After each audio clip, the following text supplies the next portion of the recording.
izin rekam ya Ibu? Boleh. Ya.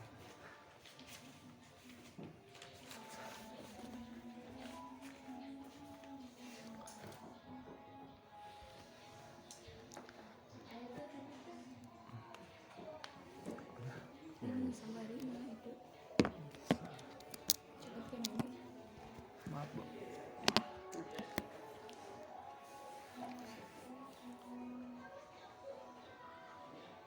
Ya mungkin kan Bu, ketika penerimaan siswa baru teh gimana sih prosesnya, mungkin bisa dijelaskan ketika proses penerimaan siswa baru, terus dari SMA 15 ini ketika proses penerimaan siswa baru tuh ada kriteria khususnya nggak sih? Terus kayak gimana aja proses-prosesnya itu kayak gitu sih Bu. Terima kasih pertanyaannya gini. Kalau untuk penerimaan siswa baru untuk SMA se-Jawa Barat itu memiliki satu aturan Pergub, gitu ya. Nah, di dalam Pergub tersebut itu sudah ada peraturannya bagaimana proses penerimaan siswa baru untuk SMA, SLB, SMK se-Jawa Barat. Jadi kalau bertanya untuk se-Jawa Barat SD, SMP, SM dari mulai SD juga itu semuanya jenjang itu ada. Dan utamanya kalau untuk SMA, SMK, SLB itu sama. Seperti ini contohnya. Saya contohkan yang tahun lalu ya, yang PPDB kemarin, karena kalau sekarang itu belum mulai. Yang PPDB kemarin itu kami sudah sosialisasi sejak Maret untuk sekolahnya. Sejak Maret itu sudah sosialisasi bagaimana cara atau teknis pelaksanaan dari penerimaan siswa baru. Itu dijelaskan dari mulai bagaimana proses serta peraturan-peraturan yang berlaku di penerimaan siswa baru tersebut, termasuk juga persyaratan-persyaratannya. Persyaratannya umum saja, sama seperti paling tinggi usianya 21 tahun gitu ya, lalu sudah memiliki surat kelulusan, ternyata akan lulus di SMP, itu pada umumnya seperti itu. Untuk SMA gitu ya, dan SMK. Kalau SLB itu tidak dikenakan usia. Nah, itu jadi satu Jawa Barat sama. Lalu untuk prosesnya itu ada 2 tahap. Tahap 1 yaitu kalau tahun kemarin KRTM sama zonasi. Kalau zonasi betul, sama zonasi dulu ya, KRTM sama zonasi. Jadi Bu, zonasi masih berlaku Untuk tahun kemarin. Untuk tahun kemarin. Jadi kan tahun sekarang saya tidak bisa menjelaskan karena belum mulai. Nah, ini yang jelaskan kan yang sudah. Yang sudah ini tahun kemarin seperti itu. KRTM dengan zonasi kalau yang tahun lalu, karena yang tahun sebelumnya lagi itu yang pertama justru tidak berbeda gitu ya prosesnya. Nah, setelah itu penerimaan, lalu ada juga tahap 2 yaitu untuk prestasi rapot, lalu prestasi kejuaraan, sama jalur perpindahan orang tua, dan juga ada jalur difabel tapi kita nggak ada. Gitu ya, ada 5% itu ada. Jadi sudah ada zonasi 50% itu dari peraturannya itu sudah seperti itu. KRTM itu 15% gitu ya, untuk jumlah satu sekolah. Jadi satu sekolah itu pada dasarnya sama gitu ya, dan itu jumlah total seluruh siswanya 432 atau 36 kali 12 itu jumlah totalnya. Jadi tidak boleh melebihi itu. Itu kalau kurang tidak apa-apa, kalau kurang itu bisa menerima siswa untuk memenuhinya gitu ya, sampai jumlah tersebut. Seperti itu. Lalu setelah itu kami hanya mengkoordinir yang daftar itu siswa langsung, kan siswa bisa daftar online, pada hakikatnya yang daftar itu siswa. Lalu sekolah menerima untuk membantu saja, membantu misalkan yang datang yang tidak bisa online dan sebagainya, itu hanya dibantu. Pada hakikatnya itu akunnya kan akun siswa. Setiap siswa itu dari SMP-nya diberikan username dan password untuk akun daftar. Nah, itu juga yang dibawa ke sini, kami hanya membantu saja. Dan kelulusannya juga itu langsung dari provinsi, yang zonasi siapa aja, yang KRTM siapa aja, nantinya kita tinggal menerima saja.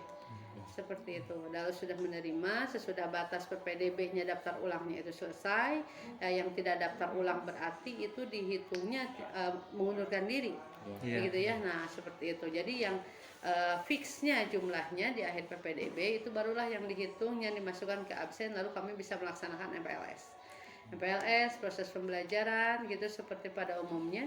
Pembelajaran berarti itu berkaitan dengan kewajiban siswa untuk belajar untuk menyelesaikan kurikulernya gitu ya, dengan persyaratan-persyaratannya seperti itu ya, sampai melewati kelas 10, kelas 11 dan kelas 12 sampai dinyatakan kelulusan. Nah sekarang ini kan semester 2 atau akhir ya untuk kelas 12, baru tadi malam atau baru kemarin itu ada kelulusan SNBP ya, SNBP. Udah SNBP ya, kelulusannya seperti itu, kalau sudah memenuhi kriteria itu dari Desember itu kami sudah menyusun PDSS yang kemarin ramai ada yang tidak terang. Nah kita itu dari November, dari Desember itu sudah diurus. Jadi nilai sampai Desember itu dibagi rapot, nilainya harus selesai sampai itu. Ya, dan itu harus diuploadkan, harus didaftarkan. Kalau itu tidak, ya seperti kemarin. Jadi tidak ada keterlambatan ya untuk Harus tidak ada keterlambatan. Jangan ada keterlambatan karena nanti akan anak bahaya jadi tidak bisa daftar ke PTN. Seperti itu. Nah, itu sama prosesnya.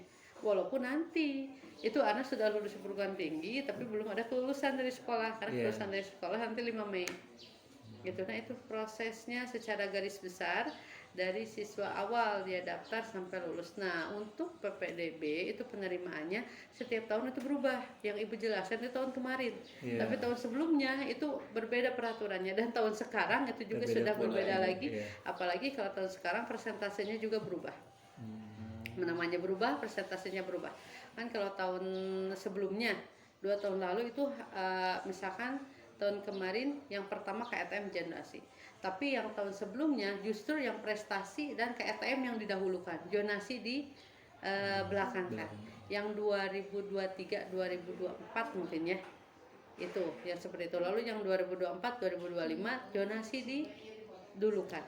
Seperti, dan yang sekarang berbeda lagi. Belum ada sekarang juknisnya. Biasanya sosialisasi untuk penerimaan siswa baru itu akan ada di awal bulan Mei. Itu sudah mulai sosialisasi dari provinsi gitu. Nanti kan ada kick off. Nah sesudah itu kita baru bisa start untuk penerimaan dan sebagainya. Itu dari provinsi sudah mulai, kita mulai termasuk pelatihan operator dan sebagainya itu ada. Kan sekarang online jadi operator juga, kita latihannya satu provinsi bareng-bareng nanti di Bandung. Ada perwakilan dari sekolah. Ya, jadi tidak sesederhana daftar K15 dongkap langsung iya tahan enggak gitu. Jadi prosesnya sama, itu prosesnya sama untuk satu sejabar. Iya, untuk satu jabar itu dari jenjang SD sampai menengah itu semuanya itu udah diatur dari udah dari mungkin kalau untuk Jawa Barat itu ada Pergub, tapi ada peraturan menterinya. Itu ada peraturan menteri itu sudah diatur gitu ya. Lalu di bawahnya nanti untuk per daerah itu ada, misalnya kita ada Pergub nanti. Nah, itu juga nanti ada peraturan-peraturannya bersama Kadistik. Nah, gitu. Biasanya itu adanya Mei tengah-tengah apa benar lebat teh. Lebat teh, ya semangat. Waalaikumsalam. Biasanya itu Waalaikumsalam. Mei di tengah-tengah itu memang sudah ada peraturan. Bahkan untuk tahun kemarin justru tanggal 30 Mei itu ada Pergub yang menjelaskan juknis pelaksanaan PPDB. Gitu. Tapi kalau penjadwalan PPDB misalkan tahap 1, tahap 2 itu dari awal Mei. Kalau tahun kemarin itu sudah ada. Kalau tahun sekarang itu baru materinya saja menjelaskan seperti ini peraturannya, seperti ini. Itu memang sudah ada dari sekarang.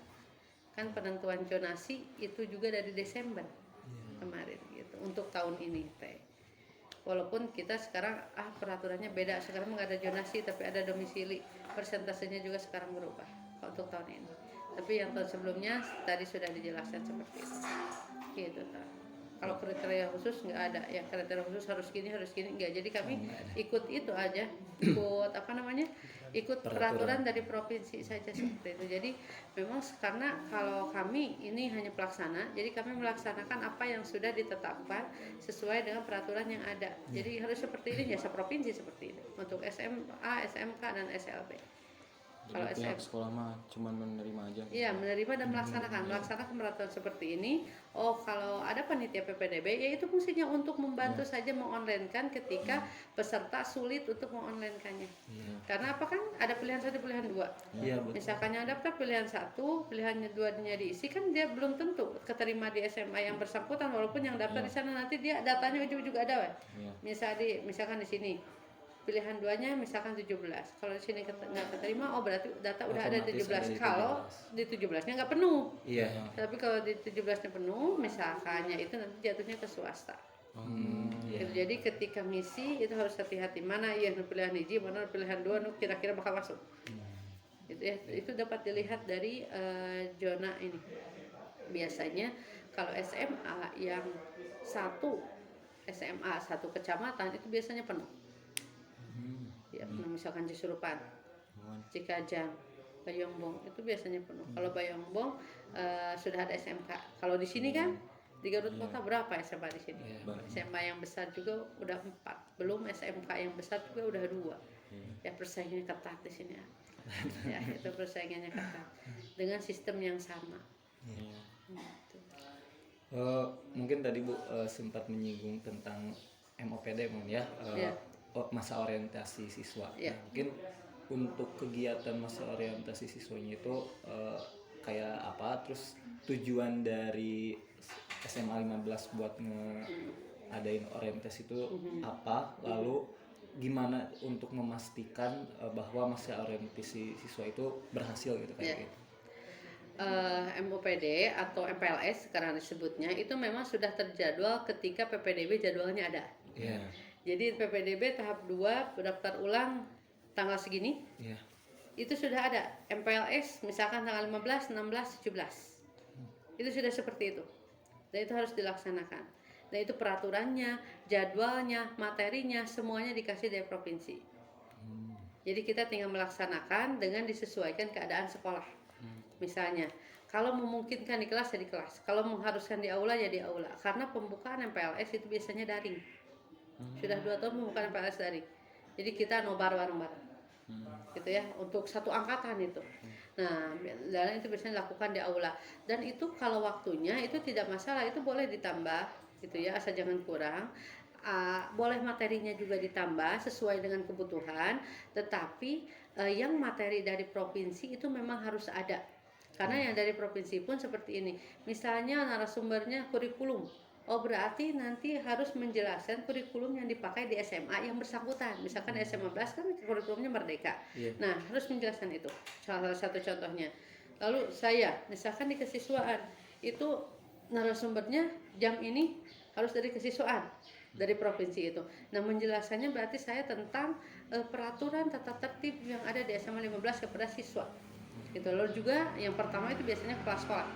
Kepala sekolah itu menjelaskan keadaan di sini, kelebihan-kelebihan di SMA 15, pokoknya lingkup di SMA 15 itu semuanya dijelaskan.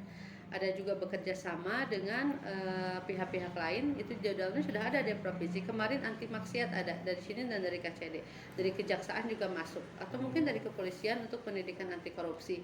Atau juga ada juga materi yang tentang kesehatan, kita bekerja sama dengan puskesmas ke sini. Dan itu memang sudah diplot dari sana. Jadi kita bisa untuk menambahkan, tapi yang sudah ada itu tidak boleh dikurangi. Gitu. Jadi tergantung kesesuaian kita. Nah, bagaimana indikasinya berhasil? Pertama dari segi kehadiran siswa, gitu ya. Nah, dari segi kehadiran siswa, lalu yang kedua partisipasi siswa tersebut di dalam suatu kegiatan itu. Jadi kita juga memasukkan guru-guru di sini yang memang bisa untuk menumbuhkan semangat siswa kembali. Kan kalau kebayang lah materi ya dari jam 7 sampai jam 2 itu seperti apa itu ya kalau melihat. Jadi itu diselingkan ada ice breakingnya juga di sana. Itu jadi guru-guru di sini juga ada. Karena kemarin juga ada misalkan yang anti bully ramah anak. Nah kita juga kerjasama dengan guru BK di sini. Itu untuk memberikan materi seperti itu. Gitu tak.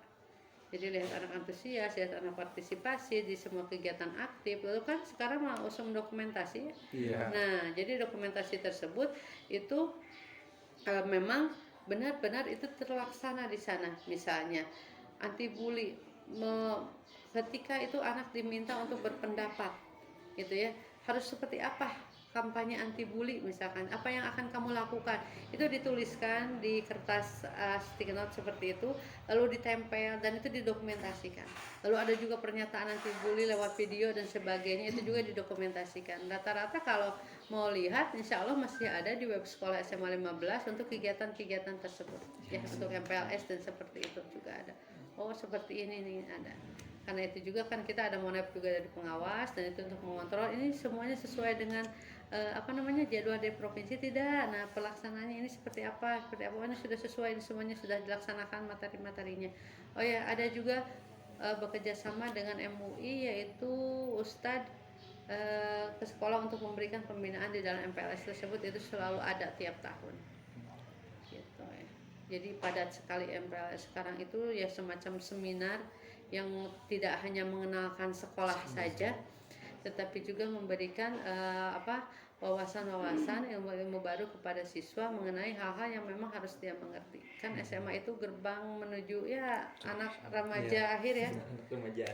Remaja akhir, dewasa awal, dewasa belum, anak bukan gitu ya. Jadi itu anak harus menyadari bahwa, makanya ada sosialisasi dari kepolisian, sehingga anak menyadari oh ini penting, sampai narasumber pun dari kepolisian. Seperti itu ya, tentang kenakalan remaja misalkan, tentang penggunaan knalpot, brong dan sebagainya. Ada razia meminang kan itu, tapi anger wae ya, razia meminang diambil, tapi jadi anak itu harus menyadari harus sesuai aturan. Nah yang sesuai aturan itu seperti ini, atau bahayanya pergaulan bebas, selalu bahayanya ikut-ikut geng-gengan seperti itu.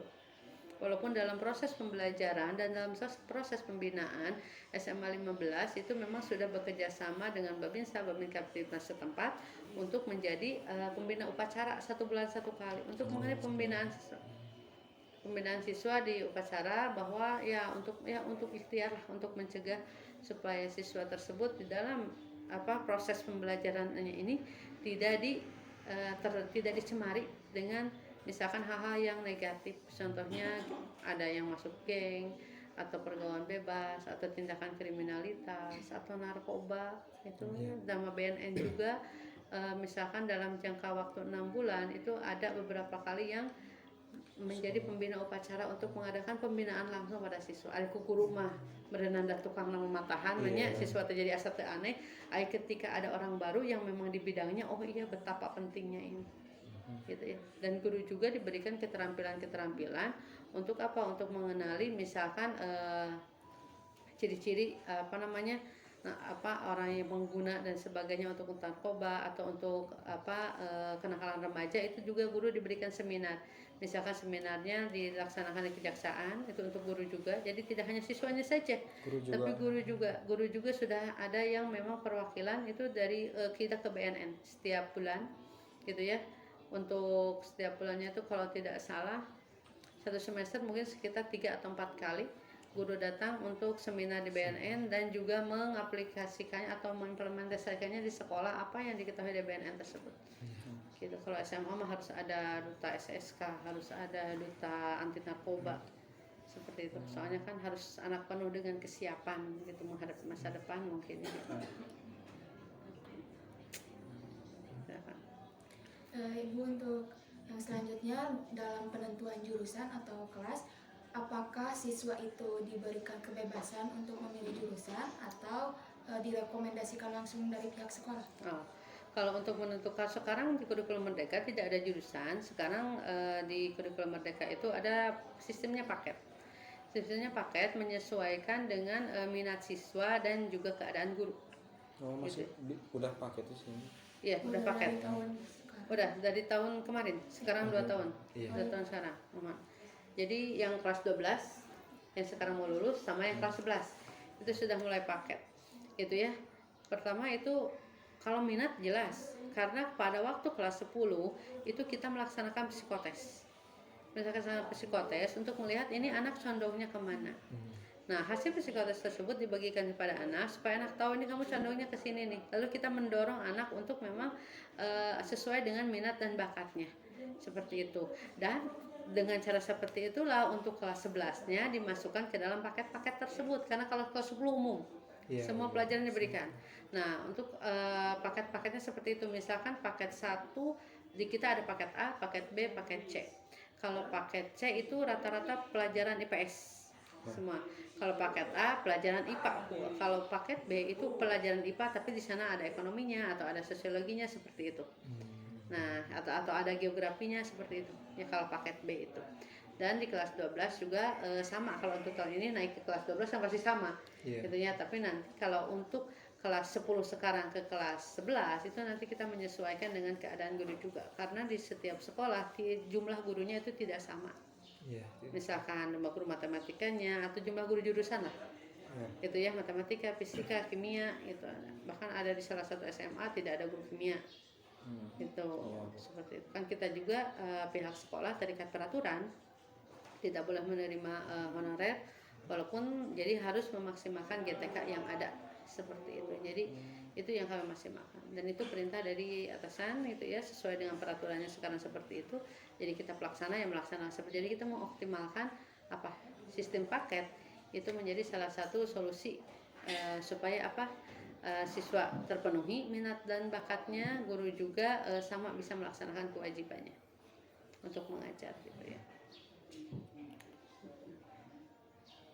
Jadi ada nih psikotes itu kelas 10 bulan Oktober itu rata-rata sudah ada psikotes. Walaupun hasil psikotes naon, tapi anak ada yang abi mah hayang ka A, dia itu menurut psikotes dia itu di C. Tapi hayang ka A. Sampai telepon sepuhna ya, kalau memungkinkan untuk pindah ya dipindahkan kalau kesanggupan anak seperti itu. Gitu. Jadi hasil psikotes dan keinginannya beda. Gitu. Tapi sekolah menanggapinya tuh dikembalikan lagi ke siswanya kalau sanggup. Iya, kita kembalikan ke siswa. Walaupun sekolah juga punya peraturan bahwa kan satu kelas itu tidak boleh lebih dari 36 paket. Ada 4 kelas, jadi maksimal 4 kelas kali 36. Ya kalau itu sudah penuh ya berarti pindah ke yang lain. Gitu. Karena kalau dipaksakan, abi mudah yang ke A, tapi kalau A nya sudah tidak mau menerima, karena kalau 37 itu yang satu nggak akan tercatat di Dapodik. Gitu. Jadi catat Dapodik yang 36 saja maksimal. Kalau kurang tercatat, kalau lebih nggak mau dia merah gitu. Jadi mandek. Jadi harusnya lain. Nah itu konsekuensinya. Gitu ya. Jadi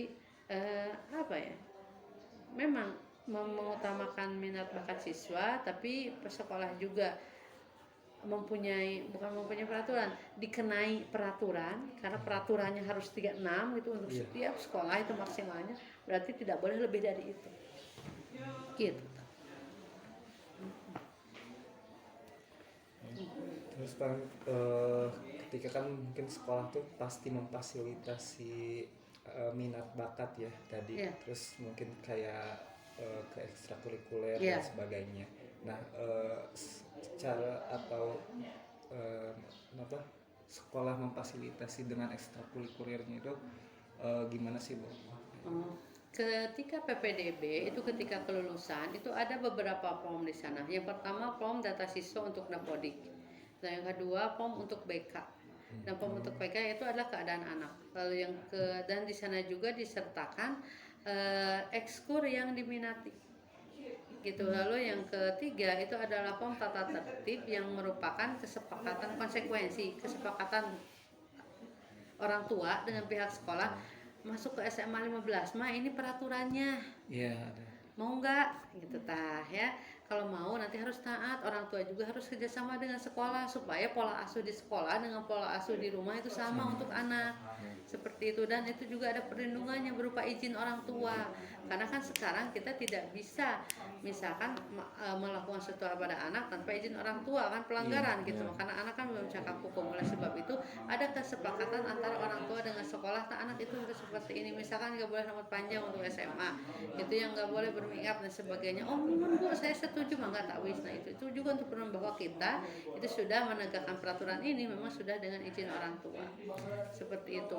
Lalu di sana kan ada ekskur. Nanti ekskurnya itu kita koordinir, jadi harusnya anak itu semuanya mengisi. Ya, semuanya harus mengisi ekskur mana yang diminati. Ya, kita bagikan pada anak. Nah, di program tersebut itu ada, kalau untuk cepatnya kita juga mengedarkan Google Form pada saat MPLS oleh anak-anak ekskur. Silakan diisi gitu kan, di ekskur ada di MPLS hari terakhir itu ada demo kampanye, demo ekskur. Ada demo ekskur, itu semua ekskur itu diturunkan di lapangan gitu ya, untuk berdemonstrasi sekaligus promosi sekaligus perekrutan. Gitu. Jadi ketika anak kan melihat ini minat bakat ini seperti itu. Walaupun dari PPDB itu sudah mulai dikondisikan, kamu nanti mau ikut apa, ada apa aja Bu ekskur. Oh kita punya 23 ekskur dari SMA 15 untuk olahraga, seni, dan bela negara gitu ya, itu ada 23 ekskur, dan itu bisa anak masukin di sana sesuai dengan minat bakatnya. Walaupun ada batasan maksimal 2 ya gitu, soalnya takut nggak bisa membagi waktu. Tapi kalau bisa membagi waktu, ada anak yang sampai 4-5 mengikuti ekskur aku mah ngatur waktu anak itu ya gitu, karena awios sudah resep dan terbentrok jadwalnya. Karena penjadwalan latihan itu memang sudah diatur, silahkan untuk membuat jadwalnya, jadi anak bisa menentukan abi mau ikut ekskurnya ini sama ini sama ini, karena jadwalnya nggak bentrok. Rata-rata jadwal latihan ekskur atau kumpulan itu 1 minggu 2 kali gitu. Terus Bu, kalau misalnya kan kadang di sekolah tuh ada anak yang emang aktif, terus semua ekskul diikuti, tapi ada juga anak yang emang nggak terlalu aktif gini, ya udahlah sekolah mah sekolah aja sekolah gitu, belajar nggak ikut datang pulang ekskul aja. ya, kan ada yang gitu. Nah sekolah menanggapi anak yang kayak yang seperti itu gimana? Ya pertama kita lihat ini anak semangatnya di mana gitu ya. Walaupun kita tetap mendorong bahwa kalian itu wajib harus ikut minimal salah satu ekskur saja, gitu ya. Soalnya untuk apa ya? Untuk mengisi waktu juga, untuk mengalihkan perhatian dari hal-hal yang tidak baik, gitu ya, untuk anak tersebut. Walaupun memang ya banyak juga anak yang memang tidak ikut ekskur gitu ya. Tapi kalau mungkin persentasenya sedikit sekali, karena biasanya anak kalau ekskurnya tidak organisasi atau OSIS MPK misalkan, berarti anak itu akan memilih kebanyakan itu ke ekskurnya olahraga. Basket itu anggotanya yang paling banyak. Basket itu anggota yang paling banyak, di atas 60, melebihi OSIS. OSIS itu sudah banyak 60, basket itu lebih banyak lagi, futsal itu lebih banyak, itu futsal juga banyak, sepak bola itu banyak. Rata-rata anak itu memang condong ke sana. Kalau anak laki-laki ya, kalau basket itu laki-laki perempuan itu ke sana basket. Gitu. Jadi sekolah tetap mendorong supaya anak itu menyalurkan minat dan bakatnya kalian kemana. Bu atau senang ekskul itu mencapai kemakan ada TCC. Kita punya komputer club. Gitu ya. Kita punya komputer club, kita juga punya teater, kita juga punya huruf Sunda, itu yang memang kalau anak yang tidak condong ke olahraga memang biasanya ke sana. Tapi kalau anak-anak yang suka berjuang, survive itu semua keadaan, biasanya mereka masuk PMR, Pramuka, Paskibra itu ya, itu yang memang anak-anak yang memiliki tekad yang kuatnya, yang strong seperti itu ya, misalnya mereka masuknya ke sana. PMR capek kan itu ya. Jam tugasnya itu banyak, setiap ada kegiatan, setiap upacara selalu siap sedia. PMR itu. Nah, walaupun kalau untuk jumlah itu kalah jauh sama ekskur yang olahraga itu. Pasti paling banyak yang olahraga. Olahraga yang paling banyak. Olahraga yang paling banyak. Paling yang organisasi mungkin OSIS yang paling banyak. Ya. Kalau untuk pengurus, pramuka, PMR itu masih sedikit. Paskibra lumayan, sekitar 20-an lebih. Dan ekskur itu berlaku untuk kelas 10 dan 11 saja. Kelas 12 tidak. Jadi kelas 12 itu peralihan, penyerahan ya jadi misioner itu kelas 12 ya. Jadi sudah peralihan karena harus fokus ke ujian. Apalagi kan sekarang ada ujian nasional lagi kan? Oh itu kurang tahu. Karena kalau ada ujian nasional berarti harus ada perubahan kurikulum juga. Iya, karena tidak bisa serta-merta sekarang kurikulumnya bahwa nanti dirubah. Ada UN, tahun ini UN yang nggak bisa gitu. Karena seperti dulu kurikulum 2013 ada kurikulum merdeka. Yang kelas 12, kurikulum 11, kurikulum 13 masih. Yang kelas 1 baru merdeka. Yang kelas 12 itu baru kurikulum 13. Nah, yang kelas 10 dan kelas 11 kurikulum merdeka. Nah, ini adalah yang lulusan sekarang itu kurikulum merdeka pertama yang di sini. Dan ini lulusan pertama kurikulum merdeka di SMA 15.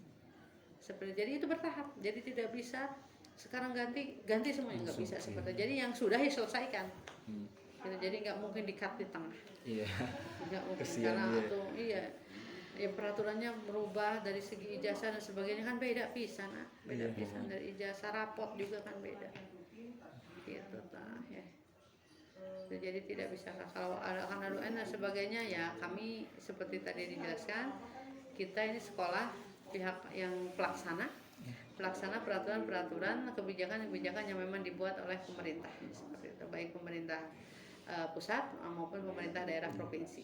Karena kita kan pengelolaannya di provinsi kalau SMA, SMK dan SLB, jadi kita nggak ikut kabupaten. Jadi namun libur tesami nyawayahna itu tah. Dan kita mah ikutna provinsi. Kalau provinsi ya. iya, kalau kabupaten kan itu bisa buat peraturan baru asal jangan bertentangan dengan peraturan provinsi itu bisa. Kalau pada umum gitu. Misalkan namanya anu di SMA sama di SMP, SD itu beda. Full day misalkan. SMA itu full day sampai Jumat. Tapi SMP kan itu dan SD itu kan masih sampai Sabtu. Tapi Bu ada yang full day ya kan boleh. Iya. Boleh gitu nggak apa-apa. Gitu, nah itu misalkan. Ya, kalau ada peraturan nah cenah itu nu provinsi mah pada malah nggak acuk naon aya nu daerah mah nah karena itu kita beda pengelolaan. Seperti itu jadi mulai harus dipahaminya. Terus mungkin Bu tadi kan sempat dibahas ya kayak tiap upacara tuh SMA 15 lalu menghadirkan pakar langsung ahlinya gitu ya kayak dari betul. kepolisian, terus dari BNN, dari puskesmas dari juga. puskesmas. Nah kalau misalnya ada permasalahan atau masalah siswa kayak dari contohnya misal bullying ya, udah terjadi. Nah bagaimana sih sekolah menyelesaikan masalah tersebut gitu? Kami sudah mempunyai peraturan, sudah mempunyai tata tertib, bahkan itu sudah di poin. Ya, di poin tata tertib ada pelanggaran. Misalkan dia mulai pelanggaran ringan, berat dan sebagainya. Kalau poinnya sudah mencapai 50 itu harus ada tindakan dari wali kelas. Lalu berikutnya sampai 3 kali berarti ada pemanggilan orang tua. Kalau poinnya sudah 450 berarti anak konsekuensinya dikembalikan kepada orang tua, itu sudah ada dan ditandatangani oleh orang tua pada PPDB tersebut. Nah, dan itu yang tidak kami kehendaki. Oleh sebab itulah ketika ada suatu kasus, kami berupaya untuk menyelesaikannya memang harus secara intern di sini ketika itu menyangkut tentang sekolah, nama baik sekolah atau tentang peraturan-peraturan yang ada, pelanggaran-pelanggaran peraturan yang ada di sekolah. Seperti itu. Kan kita punya BK. Ada wali kelas, kita punya BK. Lalu juga kita di SMA 15 itu ada GDS, Gerakan Disiplin Siswa, itu juga ikut andil ya untuk menegakkan disiplin di siswa. Jadi ketika ada pelanggaran bullying dan sebagainya, kita semua berupaya maksimal untuk menyelesaikannya. Kita cari akar permasalahannya seperti apa. Gitu kan BK itu ada psikolognya. Iya. Ya, ada psikologinya di sana. Jadi itu akan dicari akar masalahnya. Dan alhamdulillah sudah beberapa itu ada kasus yang memang bisa diselesaikan ketika anak ini merasa dibully atau anak merasa minder dan sebagainya, cari akar masalahnya dan didorong dikasih solusi dia itu harus seperti apa. Kita juga tidak bisa kerja sendiri, ada dengan orang tua, ada pemanggilan orang tua. Jadi ketika orang tua dipanggil itu jangan berasumsi udah ke masalah, enggak. Ya bisa saja itu untuk kerjasama. Karena sekolah juga kan tidak bisa melaksanakan suatu peraturan dengan maksimal jika tanpa ada kerjasama dengan orang tua. Misalnya SMA 15 itu ada peraturan untuk menekan anak yang kesiangan HP-nya diambil nanti ditahan. Gitu ya. Jadi silakan hubungi orang tua dulu. Bisa orang tua menghubungi di depan kumahanya melang gitu. Tidak bisa dihubungi, saya ini HP-nya ditahan karena saya kesiangan. Itu sudah dikasih tahu dari awal. Dengan maksud apa? Jangan kesiangan supaya anak disiplin. Kenapa Bu atau cara bet HP itu seakan-akan nyawa kedua anak gitu ya. Lebih mati ya. Lebih mati itu. Nggak bisa apa-apa ya, gitu ya. Dulu pernah di sini anak kesiangannya banyak sekali, sampai hampir 3 kelas kalau dijumlahkan. Lalu sosialisasi ada peraturan tersebut, gimana nih caranya? Peraturannya nanti ada jam tambahan. Jadi kan anak ini, kalau dia kesiangan datang, nggak apa-apa lah, kesiangan mah paling juga cina disuruh baca Quran, cina disuruh menghafalin Quran, cina kayak cina disuruh masuk deui kalem we, paling untuk masuk jam pertama baik cina gitu. Kata anak seperti itu, dan anak lebih takut telat pulang daripada telat datang. Perlu masuk yang buru-buru, gitu ya. Oleh sebab itulah jam tambahan itu akan diadakan setelah proses pembelajaran dan itu memang manual. Tetapi anak tidak datang. Anak tidak datang, kabur atau teh waktu subuh teh Nah, oleh sebab itu mencari cara gimana nih? Sudah dibariskan. Silakan hubungi orang tuanya masing-masing, Mas, Pak, di grup keluarga weh, cetai. Maya anu maca. Silakan, Mas, Pak, Abi HP ditahan ku ibu guru. Karena Abi kesiangan. Bisi pergi nanaon hubungi wali kelas atau napi piket. Sudah semuanya saya tahan, saya dapat 53 HP. 63 HP. Sampai bawa paragi di warung nasi nih kan. Bakti. Bakti itu. Iya. Kan harus dijajar samping gitu ya, ulah ditumpuk, sana ada bisa rusak bu HP Abi, sana itu anak ada nurut juga gitu. Dan besoknya 35 yang kesiangan tapi bukan orang yang sama. Oh. Mati kan? Oh, Nah, iya. besoknya lagi 6, 7, itu di bawah 10 mah udah alhamdulillah. Bahkan hanya 1-2 orang bahkan tidak sama sekali. Karena apa? Takut HP-nya diambil. Kalau ada sudah kesiangan, nanti konsekuensi kalau sering kesiangan, yang pertama akan ada pemanggilan orang tua untuk memberitahukan. Kita selalu ada kerjasama dengan orang tua. Bu wios teu pami putra ibu 3 kali kesiangan wae. Oh kan terus dibugahkeun ge istilahnya gitu. Namun 3 kali kesiangan HP-na ku abi diinapkeun seminggu. Gitu. Oh wios bu cenah meh teh kana HP wae orang tua mah. Ada anak mah teh kada teh sing tong kesiangan cenah gitu ya. Jadi lah walaupun terpaksa ya gitu untuk hidup berdisiplin pada awalnya, kami mengharapkan dia mempunyai suatu kebiasaan nanti untuk bisa hidup disiplin sehingga datangnya nggak kesiangan lagi. Iya. Gitu. Jadi sekarang alhamdulillah hasilnya sudah setahun lebih peraturan ini diberlakukan dan SMA 15 sudah tidak punya lagi ada anak yang istilahnya budak tukang keberangan, itu udah nggak ada. Ya, udah nggak ada, walaupun ada yang kesiangan tapi misalkan perharinya bukan orang yang sama. Jadi kalau anak yang sering kesiangan 3 kali itu kamu doinya sudah gitu ta. Jadi ya memang sudah ada ya. Udah apa ya? Udah apa itu. Jadi sekarang tidak ada tukang kesiangan. Kita apalagi kan kalau peraturan baru sekarang kan jam 6.30. Iya. Nah, itu dulu juga jam 7. Itu yang banyak. 6.30 berarti anak harus kita sekolah harus bertekad untuk lebih bisa mendisiplinkan anak. Mungkin ini dari program pemerintah juga untuk hidup sehat gitu ya. Salah satunya adalah bangun pagi. Nah, bangun pagi berarti datang ke sekolahnya lebih pagi. Mungkin itu relate-nya di sana. Berarti kita ini harus mencari cara bisa melaksanakan peraturan tersebut yang mendisiplinkan anak, bekerja sama dengan orang tua untuk mendukung. Karena kalau orang tua tidak bekerja sama berat. Iya. Berat. Misalkan ngagugahkeun wae, kan guru tidak bisa. Terusnya aja pria siswanya satu guru 36 satu wali kelas teh. So, untuk membangunkan gitu kan kalau kerjasama dengan orang tua itu akan lebih maksimal peraturan sekolah. Apalagi peraturan sekolah yang memang didasarkan pada peraturan pemerintah. Seperti sekarang jam 6.30 kita hari Senin sosialisasi dulu kepada orang tua. Oh, iya. Kan masuk Jumat kemarin itu tanggal 6 tanggal 7 kan. Iya. Nah, tanggal 6 nanti Kamis Jumat ya 6-7 itu tanggal 6 itu anak mulai masuk jam 6.30 menyesuaikan dengan peraturan yang berlaku. Nah, itu kan kita sosialisasikan pada orang tua. Sehingga orang tua harus bersiap-siap anaknya itu harus di sekolah 6.30, bukan berangkat, tapi harus di sekolah. Berarti jam genep di rumah kalau yang dekat. Seperti itu ya. Jadi kerjasama antara orang tua dengan sekolah itu juga merupakan salah satu tonggak utama keberhasilan program-program di sekolah ini. Gitu. Bu, kalau misalkan gitu ada siswa yang kesiangan, nah si siswa itu teh nggak bawa HP gitu bu, nah gimana itu? Misalnya ada, bahkan itu dijadikan alasan juga. Nah, sama. Saya kesiangan 3 hari ya, namun akhirnya saya kesiangan, itu nu katilu, nggak mau bawa HP, nah itu ada. Ada. Iya. Dia tuh sengaja nggak bawa HP karena takut kalau saya bawa HP ke sini nanti HP-nya cina dijabal seperti itu. Kita kerjasama telepon orang tuanya. Tuang putra itu kasiangan terus langsung 3 kali. Itunya HP-nya tadi canak. Anak sudah antisipasi saya ini akan kesiangan. Jadi HP-nya nggak dibawa, ada takut diambil, ditahan di sekolah sebenarnya gitu. Lagi kita telepon pada orang tuanya. Ini konsekuensi dari orang tuanya ini seperti apa? Karena apa?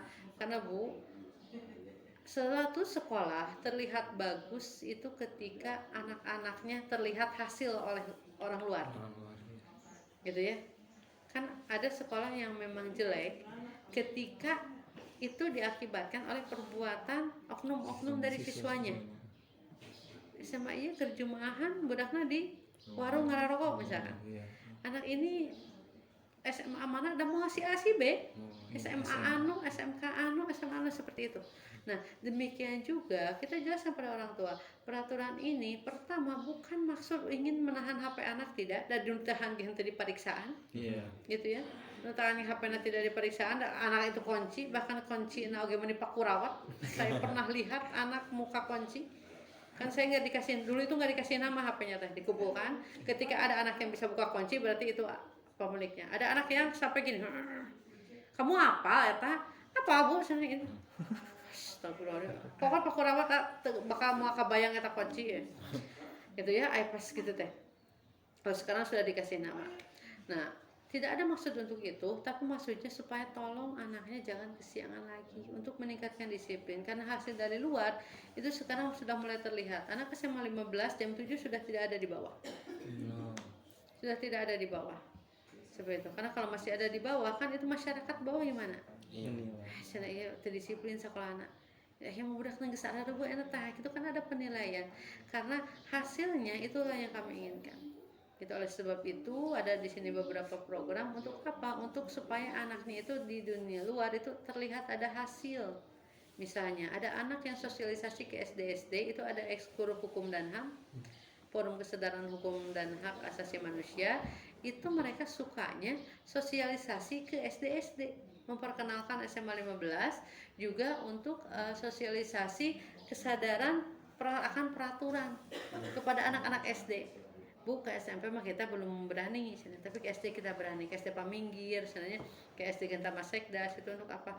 Nah itu nanti kan mereka melihat oh ini SMA 15, ini outputnya, dan itu tidak akan bisa diraih jika tidak ada kerjasama dengan orang tua. Dan orang tua memang rata-rata bularas. Ada yang minta maaf gini aja bu, sebenarnya kita ada perjanjian, ya sapena ditahan ku abi janji barangkali anjing mau kasihangan di seperti itu. Jadi kita dorong orang tuanya. Gitu. Kalau ternyata tidak bisa diajak kerjasama anaknya, ya kita ada pemanggilan, kita ada bagaimana duduk bareng untuk cari solusi bareng. Ini supaya gimana nih? Daningan ditahan HP-nya dicanak. Ya tanah ibu anu ka dieu nya bade kumaha ieu. Soalna anu pami sering kasihan ieu kan teh disiplin. Gitu ya. Kalau sering kasihan gini kan juga pengaruh juga terhadap teman-temannya. Asih mah tukang kabarang ya tenanaona itu. Kita takutnya seperti itu. Dan juga ketika kalau anak yang berpikir seperti ininya banyak, berarti kan itu akan di luar gimana? Akan jadi sorotan. Nah, hari bilang mau ya kican asupnya itu budak nara kena di luar, nah seperti itu. Atau nara ragu kene, nah seperti itu. Itu ada kerjasama kita dengan orang tua untuk antisipasi atau memang penindakan terhadap anak-anak yang memang sudah mengantisipasi abi kasihangan HP nggak dibawa. Gitu. Karena intinya memang bukan HP-nya. Bahkan ada anak yang gini, bu laptopnya ulah HP. Laptop ulah HP atau yang kunci motor ya bu sana. Kamu ceritanya ada ibu mah asa butuh kena motor, daripada ke motor bisa kamu kemana-mana asal menikah HP sana. Tuh sebegitu berharganya untuk anak seperti itu ya. Sehingga ada yang mau tukeran sama gini ya, cerita intinya mau kamu teh ibu teh ingin anak bisa membangun kebiasaan disiplin ke anak. Nah ini ibu hayang nahan HP, kemudian dihiliannya kunci motor itu lebih tidak fungsi lagi untuk laptop kamu untuk apa kan ibu ayah PC ayah laptop sebenarnya laptop kamu untuk apa cerita gitu. Jadi ada seperti itu.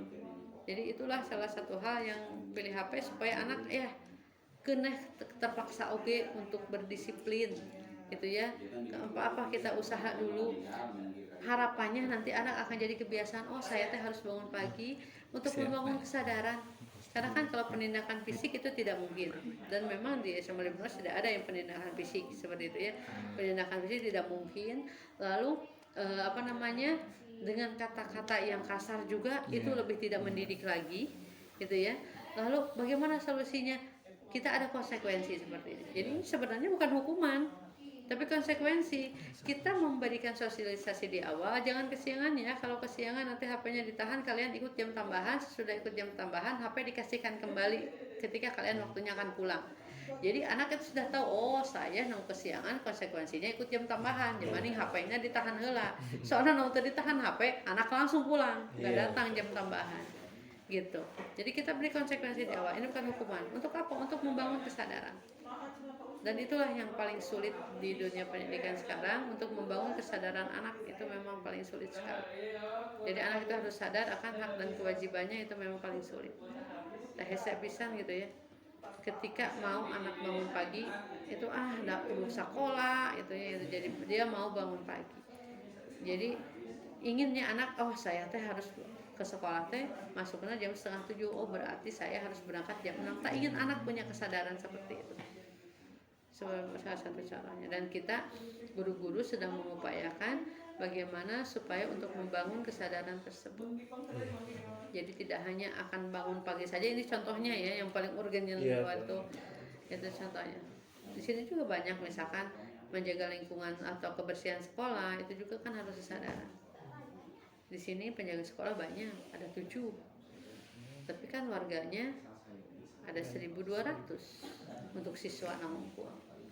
Kalau seperti itu ya 7-nya kebayang kan. Sedangkan anak jajan itu tidak hiji, keresek, hiji keresek gitu ya jajannya. Kalau anak tidak punya kesadaran untuk mendisiplinkan diri, membuang sampah itu ke tempatnya, itu hancur sekali. Walaupun misalkan di kolong bangku sering sekali gitu anak atau guru ya mau ngajar terjadi bebersih di kelas nanti. Kenapa? Ini Bu ada Pak, itu ada yang buang sisa makanan di kolong bangku. Makanya sekarang antisipasi kita menggunakan meja yang memang tidak ada kolongnya.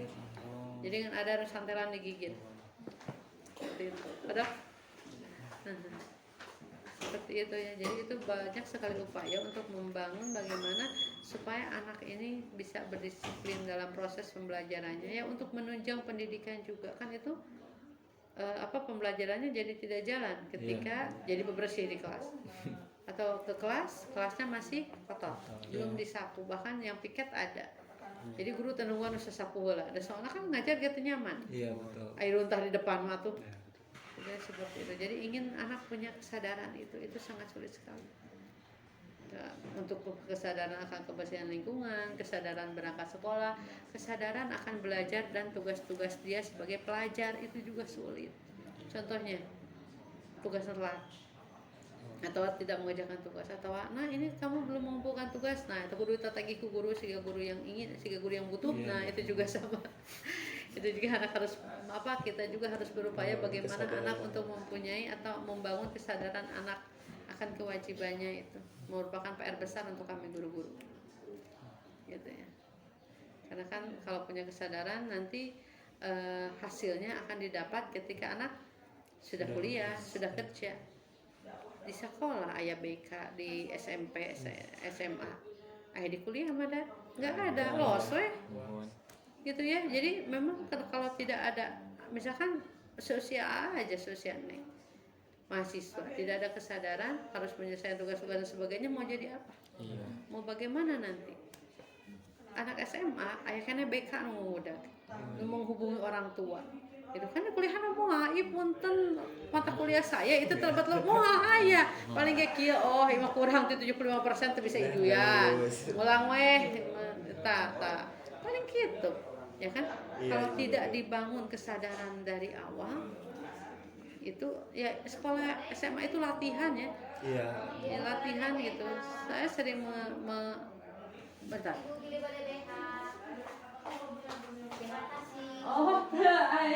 Paling itu sering. Tukang dagang tukang dagang bahaya itu.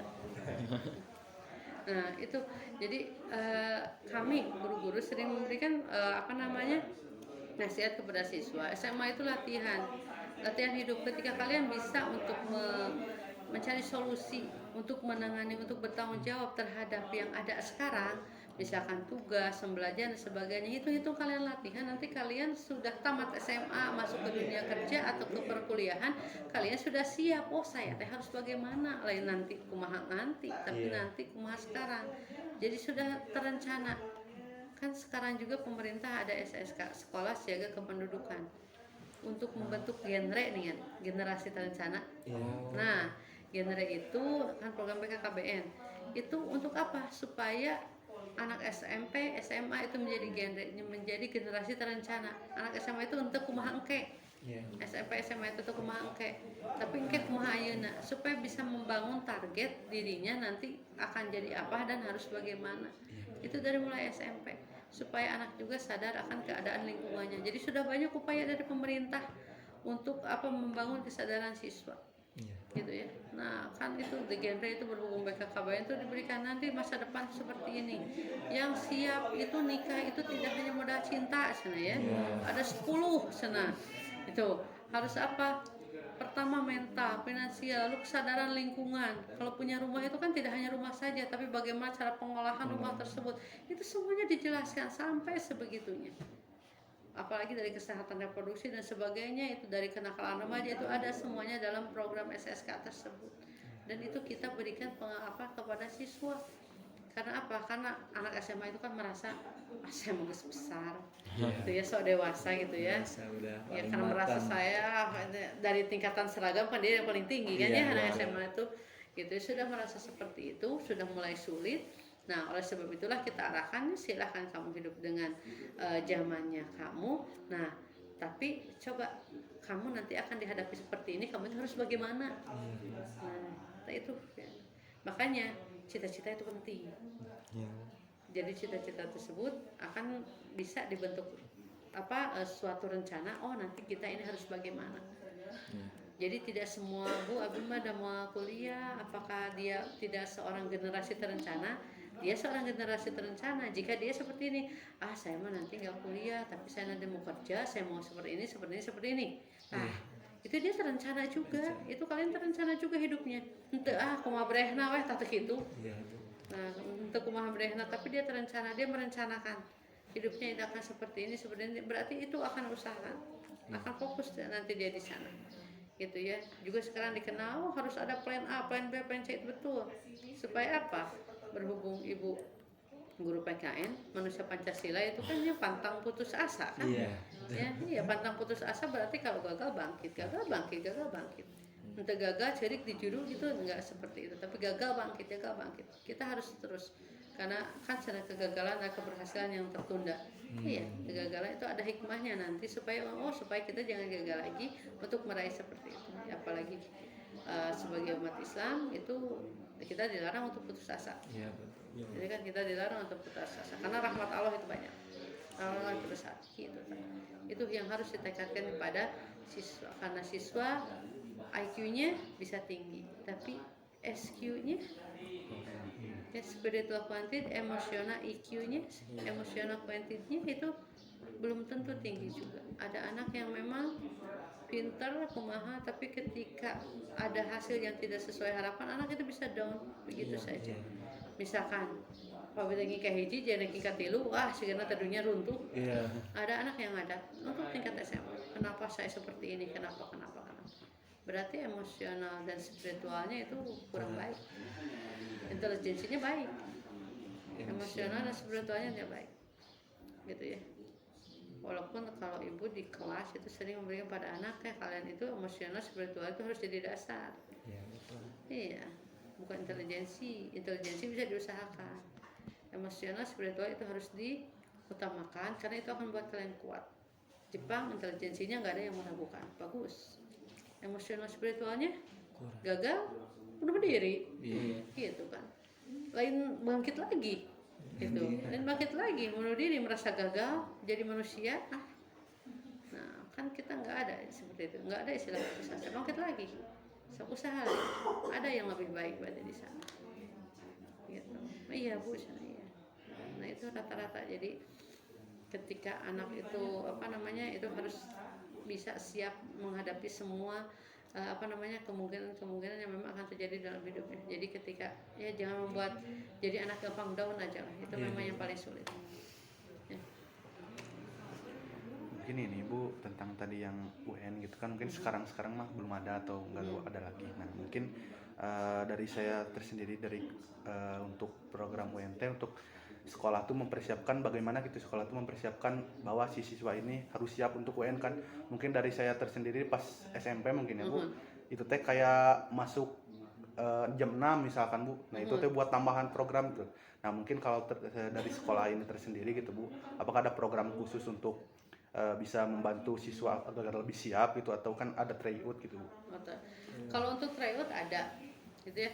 Untuk tryout biasanya pertama itu BK suka mengadakan tryout, juga ada kerjasama dengan pihak-pihak yang lain, itu juga ada. Lalu juga ada bimbingan-bimbingan, yaitu bimbingan yang dilaksanakan langsung oleh guru dan juga oleh lembaga-lembaga yang terkait, misalkan GO ke sini, ya itu dia memberikan sosialisasi dan pembinaan seperti apa.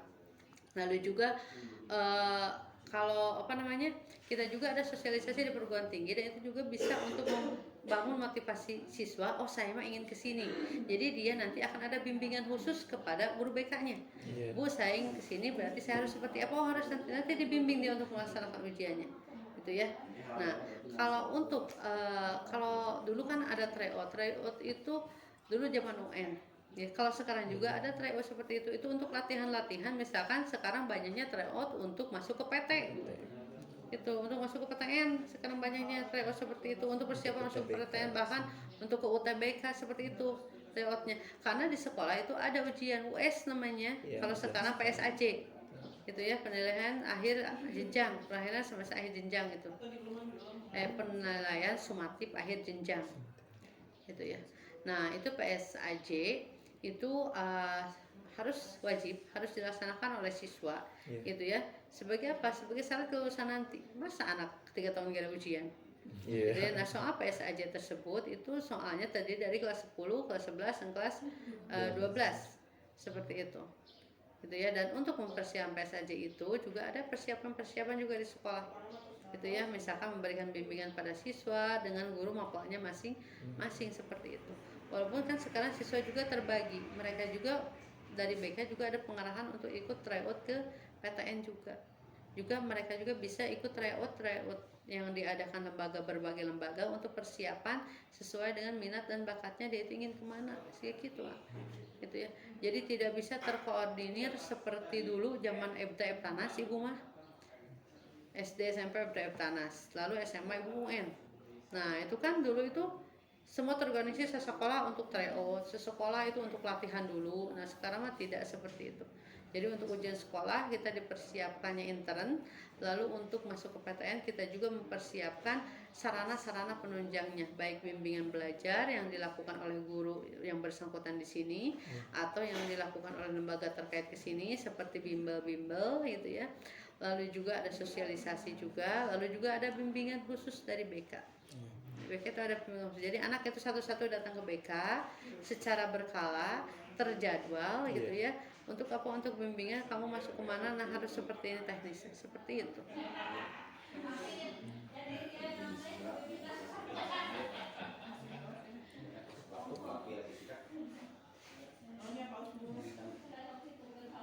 Selanjutnya itu kan setelah kalau untuk kelas 12 kalau udah ujian kan itu mungkin udah hampir selesai kan, ada proses pelepasan siswa.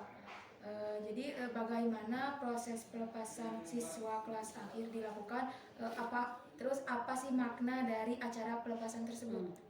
Kalau untuk kelas 12 itu nanti pelepasan itu akan dilaksanakan ketika sudah ada kelulusan. Misalnya untuk tahun ini insya Allah kelulusan itu tanggal 5 Mei. Berarti pelepasan siswa itu akan dilaksanakan, siswa kelas 12 itu akan dilaksanakan setelah tanggal 5 Mei, tanggalnya belum ditentukan. Itu pasti dan harus ada. Karena apa? Karena dulu anak datang ke sini diserahkan ke sekolah. Nah, sekarang anak akan dikembalikan lagi kepada orang tuanya. Seperti itu. Lalu teknisnya seperti apa itu akan disesuaikan dengan kemampuan dan keadaan di sekolahnya juga. Gitu ya. Jadi tidak graduasi yang tidak, karena sesuai dengan kemampuan sekolah juga sesuai dengan peraturan yang berlaku sekarang harus seperti apa. Sekarang kan kalau perpisahan itu tidak boleh ada pungutan. Berarti kita akan menyesuaikan. Karena kalau tidak ada pelepasan nggak mungkin. Masa siswa dibagi ijazah gimana, kan dalam peristiwa pelepasan tersebut rencananya kita akan serah terima kembali dari pihak sekolah kepada pihak orang tua, mungkin dalam acara pengajian seperti apa gitu ya, lalu sama-sama mendoakan untuk masa depan siswa, lalu juga akan ada pengarahan seperti apa nanti atau sambutan perwakilan dari siswa seperti apa gitu. Jadi pelepasan pengembalian siswa kelas 12 dari sekolah kepada orang tua seperti halnya dulu orang tua menyerahkan pada sekolah, yaitu memang harus ada. Seperti itu, dan untuk pelaksanaannya sesuai dengan kemampuan sekolah. Gitu, sesuai dengan peraturan yang berlaku sekarang, kan sudah ada peraturannya sekarang. Nah, kita akan laksanakan hal seperti itu. Jadi tidak ada graduasi yang apalagi di gedung itu tidak ada, karena itu memang memakan biaya yang sangat besar gitu. Jadi ini nama Bu kalau libel di sini pelepasannya. Ya di sini pelepasannya akan di sini. Ya, teknisnya nanti akan diberitahukan kepada siswa ketika siswa sudah dekat gitu ya, seperti itu. Libel baru sekali di sini karena biasanya di gedung hanya ada peraturan bahwa tidak boleh di gedung gitu ya untuk tahun lalu kita di sekolah. Nah, untuk tahun ini pelepasan seperti apa, kan ada peraturan yang baru gitu ya, tentang pelepasan itu tidak boleh ada pungutan. Berarti kita juga menyesuaikan ya gitu. Jadi kita melaksanakan kegiatan sesuai dengan peraturan yang sudah ada yang berlaku sekarang. Jadi penyesuaian tidak bisa update, biasanya kayak nggak bisa. Ya kan seperti tadi kita ini sekolah itu hanya sebagai pelaksana kebijakan. Jadi kebijakan yang dikeluarkan oleh pemerintah, misalkan pemerintah provinsi harus seperti ini, ya kita tinggal melaksanakan saja, menyesuaikan dengan keadaan sekolah seperti itu. Mungkin Bu, lalu untuk evaluasi program-program kesiswaan ya, itu evaluasinya tuh kayak gimana, lalu mengukur keberhasilannya itu seperti apa gitu Bu? Kalau untuk mengevaluasi gitu biasanya kita adakan di akhir tahun. Di akhir tahun itu kita evaluasi program ini seperti apa, kelemahannya apa, dan sebagainya. Kan setiap kegiatan kesiswaan itu pertama ada program, yang kedua ada pelaporan. Nah, dari pelaporan itu kita bisa untuk mengevaluasi ini nanti kedepannya mau seperti apa. Dan itu juga sebagai dasar pembuatan program baru nanti harus seperti apa gitu ya. Seperti halnya tadi program jam tambahan untuk yang kesiangan, itu juga hasil evaluasi dari peraturan sebelumnya, di mana ketika anak itu diberikan konsekuensinya di awal gitu ya, itu misalkan berupa hafalan Quran, hafalkan An-Naba misalkan ayat 1 sampai 10 atau ya. Nah, itu ketika anak seperti itu ternyata tidak efektif, walaupun alhamdulillah barudak jadi apa An-Naba. Tapi anak itu tidak ada itikat baik untuk dia tidak kesiangan lagi untuk membangun. Oleh sebab itulah kita mengevaluasi, ini lebih efektif, walaupun nanti jam kesiangannya jam tambahannya ya untuk yang kesiangan itu diisi misalkan kegiatan agama sesuai dengan kegiatan sesuai dengan agamanya masing-masing. Ya bisa saja dia itu disuruh untuk mengaji, lalu untuk diberikan motivasi seperti itu ya, lalu disuruh untuk membuat suatu rencana, bagaimana rencananya supaya kamu tidak kesiangan lagi. Nah, itu adalah hasil evaluasi dari program tahun kemarin yang akan dilaksanakan tahun sekarang. Kita lebih efektif lagi gitu. Dan programnya sekarang pun itu akan dievaluasi sekitar nanti bulan Mei untuk persiapan tahun ajaran baru. Nanti tahun ajaran baru harus seperti apa nih, ini memang efektif tapi ada kelemahannya. Nah, untuk menyempurnakan itu kita terus merevisinya seperti itu gitu. Mungkin tadi kan ada melibatkan orang tua dan siswa ya Bu ya. Nah, mungkin umpan balik dari siswa atau orang tuanya itu ada nggak Bu, atau kayak gimana seperti gitu? Apa misalnya kayak tadi penertiban dari pengambilan HP dan lain sebagainya itu. Umpan balik dari orang tuanya itu seperti apa? Orang tua itu responnya beragam ya. Ketika ada anak yang memang ditahan HP-nya, orang tua itu walaupun kebanyakan menerima. Karena apa? Sesungguhnya orang tua itu terganggu jika anak dari pagi sampai malam itu main HP terus. Iya. Ya, sehingga dia lupa ibadah, lupa makan dan sebagainya. Orang tua itu merasa ya kesal juga gitu ya. Seperti itunya ketika HP-nya itu diambil, lalu Bu, nggak apa-apa ya, sesok sana.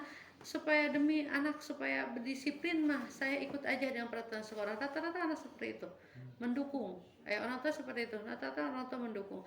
Tapi ada juga orang tua yang Bu, namun ditahan HP, anak saya nanti gimana? Anak saya sendirian di rumah ini gimana? Nah, kita cari solusi lagi. Bu, kan kita harus peraturan sekolah itu harus ditegakkan. Kalau tanpa kerjasama dari ibu, kita harus seperti apa? Gimana kalau kali ini berikan toleransi, tapi untuk kejadian selanjutnya semoga saja itu tidak terjadi. Mohon ibu kerjasamanya untuk bersama-sama ikut mendukung menegakkan peraturan sekolah supaya SMA 15 menjadi sekolah yang lebih disiplin lagi.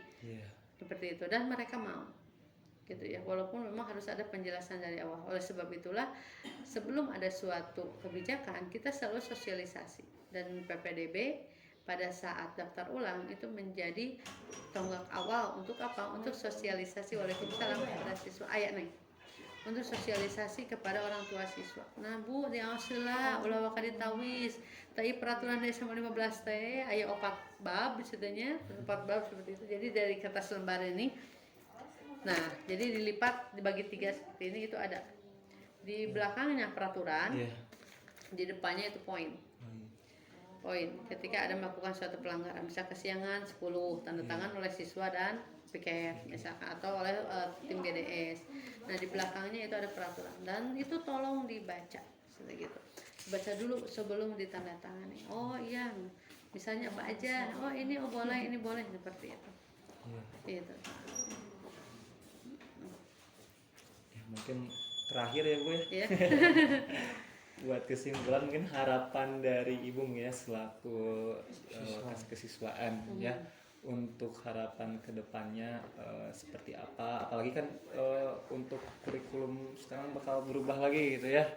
Untuk peraturan ada beberapa yang berubah. Ya kalau peraturannya sudah jelas setiap tahun gitu, pasti ada perubahan, ada revisi lagi gitu. Apalagi pergantian kepemimpin pastinya akan ada perubahan lagi di peraturannya. Ya mungkin harapan Ibu atau apa namanya tuh, kesimpulan untuk apa gitu, kayak gimana?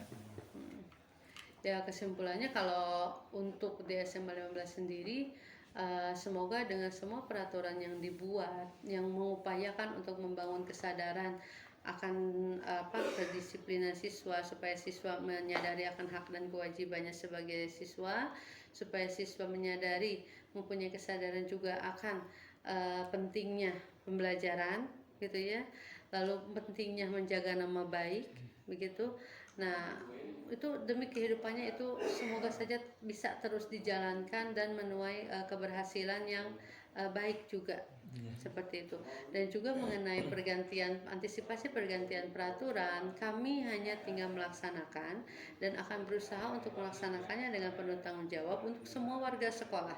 Jadi untuk semua guru dan siswa, untuk semua guru, untuk semua siswa itu ketika melaksanakan, dan kami berupaya supaya bagaimana kami bisa melaksanakan semua peraturan ini dengan baik. Walaupun peraturannya mungkin sekarang ganti pimpinan, ganti lagi peraturan, oh berarti peraturan yang sekarang seperti ini, semoga kami dapat dan akan melaksanakan dengan baik, dan akan berusaha untuk mendorong yang lain juga untuk melakukan peraturan, untuk melakukan sesuatu ini sesuai dengan peraturan. Seperti itu. Misalkan berupaya kami ini saling bahu membahu, saling mendorong gitu ya, untuk ya saya akhirnya absen jam 6.30 itu kami guru juga saling mengingatkan, ayo cina bisa lupa absen dulu dan sebagainya. Nah seperti itu juga gitu ya. Jadi untuk supaya 15 itu menjadi semakin baik lagi gitu ya, bisa untuk beradaptasi dengan semua peraturan-peraturan yang berlaku seperti itu. Itu kesimpulannya.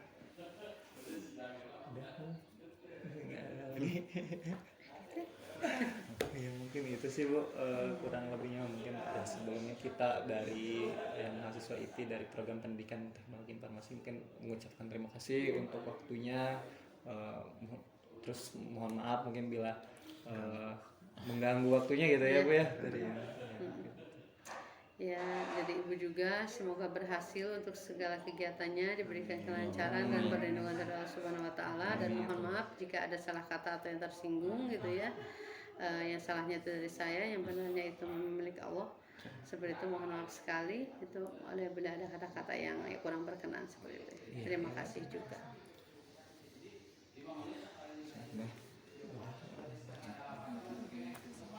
Bu yang nyuhkeun dokumentasi. Oh, enggak. Rujukan dulu.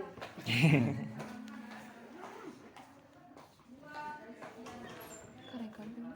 Rekam 1 jam. Bisa simpan. Ya 1 jam lebih. Iya 1 jam lebih. Mau di sini. 1 jam 9 menit. Ini dia foto. Mungkin satu